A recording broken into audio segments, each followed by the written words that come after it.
Merhabalar arkadaşlar, mutfağıma kanalıma hoş geldiniz. Bugün sizlere yine muhteşem bir börek tarifiyle geldim. Milföy hamurunu aratmayan milföyden kat ve kat güzel bir börek oldu arkadaşlar. Görüyorsunuz üzeri pul pul dağılıyor, içi yumuşacık. Gerçekten muhteşem bir tarif oldu. Evet, lafı daha fazla uzatmadan tarifime geçiyorum. Bakalım sizler de beğenecek misiniz? İyi seyirler dilerim.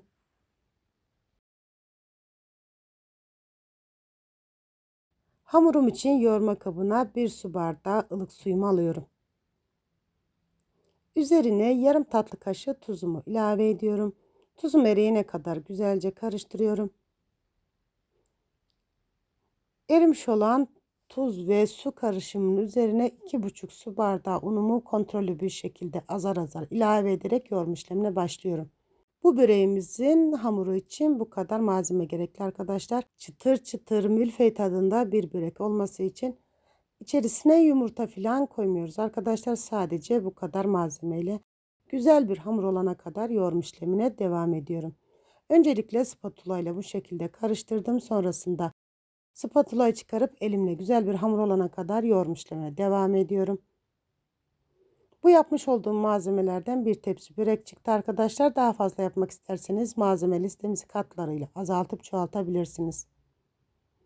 Evet, bütün unumu şekilde görüldüğü gibi ilave ettim ve sakız gibi bir hamur olana kadar yoğurma işlemine devam ediyorum. Bu tür hamur işlerinde her zaman söylediğim gibi içerisine konulan malzeme kadar da hamurumuzun yoğurması çok önemli arkadaşlar. Güzel bir hamur işi yapmak için hamurumuzu çok güzel bir şekilde yoğurmamız gerekmektedir. Evet, yoğurmuş olduğum hamurumu bu şekilde beze haline getirdim. Hiç bekletme yapmadan altını üstünü güzelce unladım ve büyük fırın tepsisi büyüklüğünde açıyorum. Gerçekten dokusu, kıvamı, lezzeti harika oldu. Bol bol yapıp buzluğa atıp dilediğiniz zaman çıkarıp pişirip tüketebileceğiniz muhteşem bir tarif. Milföy hamurunu aratmayan gerçekten harika bir lezzet oldu arkadaşlar. Ne diyoruz? İnşallah dener ve daha güzellerini yaparsınız. Evet, bu şekilde açmış olduğum yufkamın üzerine oda sıcaklığında yumuşamış olan tereyağımı güzelce her tarafına gelecek şekilde sürüyorum. Bu tür hamur işlerinde benim tercihim her zaman tereyağdan yana arkadaşlar. Siz dilerseniz margarin de kullanabilirsiniz. Evet, her tarafına güzelce yayıyorum. Bu da böreğimizin kat kat çıtır olmasını sağlayacak. Sonrasında görmüş olduğunuz gibi rulo haline getiriyorum hamurumu. Tek bezeyle çok çabuk bir şekilde yapılan muhteşem bir tarif arkadaşlar. Gerçekten hem az maliyetli hem çok lezzetli harika çıtır börekler yaptık. Bu şekilde rulo haline getirmiş olduğum hamurumun üzerini kapatıyorum ve 10-15 dakika dinlenmeye alıyorum. Dinlenmiş olan hamurumu şekilde görüldüğü gibi parçalara koparıyorum ve bir kenara alıyorum. Ben göz kararı parçalar kopardım arkadaşlar.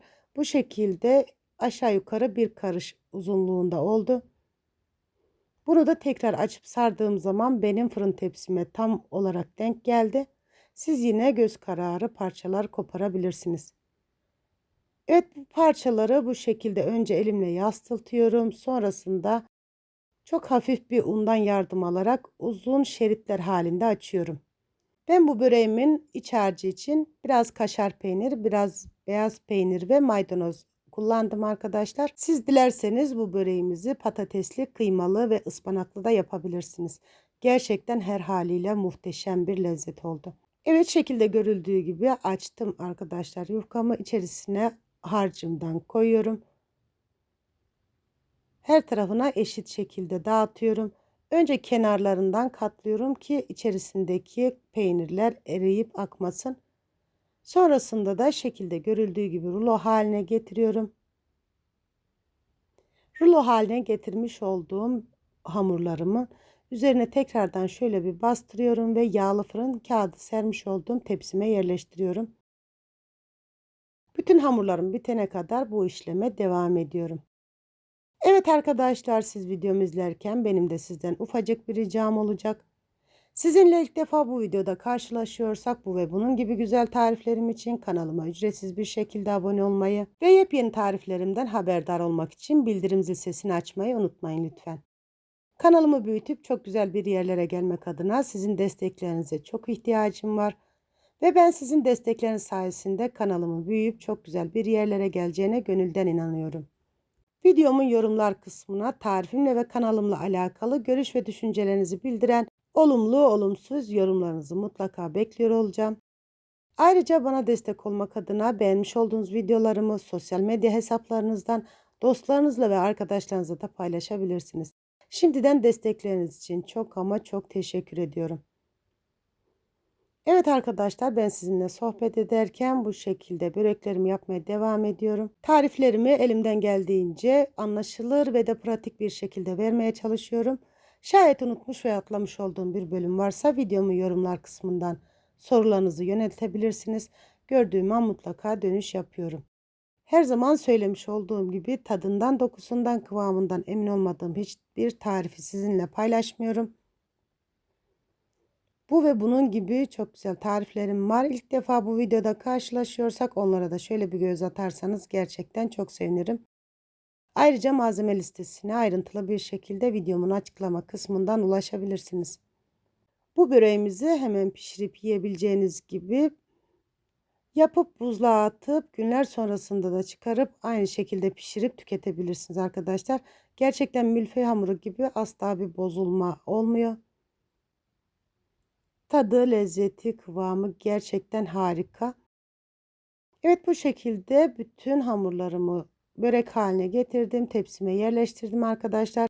Ve üzerine bir yemek kaşığı kadar eritmiş olduğum tereyağımı her tarafına güzelce sürüyorum. Gerçekten bu şekilde çıtır börekler istiyorsanız asla üstüne yumurta sarısı sürmeyin arkadaşlar. Sadece tereyağı veya margarinden yardım alabilirsiniz. Üzerine yumurta sarısı sürdüğünüz zaman börekler çıtırlığını kaybedecektir. O yüzden sadece bu şekilde yağlıyorum. Ben bu böreğimi 200 derece fırında 25 dakikada pişirdim arkadaşlar. Her zaman söylediğim gibi fırınımızın marka ve kalitesine göre pişirme süresi uzayıp kısalabilir. O yüzden kontrollü bir şekilde pişirmeye özen gösterelim. Evet, böreklerim fırından çıktı. İlk sıcaklığı geçti ve şu şekilde size dokusunu göstermek istiyorum. Gerçekten üzeri pul pul dağılan, içi yumuşacık, milföy hamurunu aratmayan muhteşem bir lezzet oldu. Şu şekilde üzerinin çıtırlığını ve iç dokusunu da gösteriyorum. Siz böreklerimin son halini izlerken ben de size veda edeyim. Bir videomun daha sonuna geldim. Şimdiden yapıp deneyecek olanlara afiyet olsun. Yepyeni videolarda görüşmek üzere. İzlediğiniz için çok ama çok teşekkür ederim. Allah'a emanet olun. Hoşça kalın.